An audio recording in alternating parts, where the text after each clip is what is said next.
ఈ వాక్యాన్ని వీక్షిస్తున్న సహోదరి సహోదరులందరికీ క్రీస్తు పేరట వందనములు. ఈరోజు వాక్యం ద్వారా దేవుడు మనతో చెప్తున్న మాట, నీకు అప్పగింపబడిన దానిని కాపాడి అపవిత్రమైన వట్టి మాటలకును జ్ఞానమని అబద్ధముగా చెప్పబడిన విపరీత వాదములకును దూరముగా ఉండుము. 1 తిమోతికి రాసిన పత్రిక 6వ అధ్యాయం 20వ వచనం. అపవిత్రమైన వట్టి మాటలు, జ్ఞానమని చెప్పి అబద్ధమైన మాటలతో విపరీత వాదములు, ఇలాంటి వాటికి పౌలు తిమోతిని దూరంగా ఉండమని చెబుతున్నారు. నీకు అప్పగింపబడిన దానిని జాగ్రత్తగా కాపాడుకోమంటున్నారు.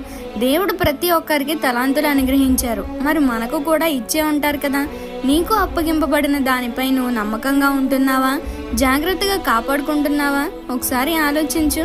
అపవిత్రంగా వట్టి మాటలు పలికేవారు, అబద్ధాలు చెప్పి ఇదే నిజమని చెప్పేవారికి దగ్గరగా ఉంటున్నావా, దూరంగా ఉంటున్నావా? బోధకులు చెప్పేది నిజమా, అబద్ధమా, వట్టి మాటలా అని గ్రహించుకునేంత జ్ఞానం కలిగి ఉండాలి మనం.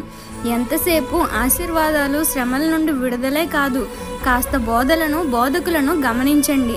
అబద్ధ బోధకులకు దూరంగా ఉంటే మీకు అప్పగింపబడినవి మీ వద్ద జాగ్రత్తగా ఉంటాయని గ్రహించండి. ఈ చిన్న సువార్త పరిచర్యలో మీ సహోదరులు. God bless you. ఆమేన్.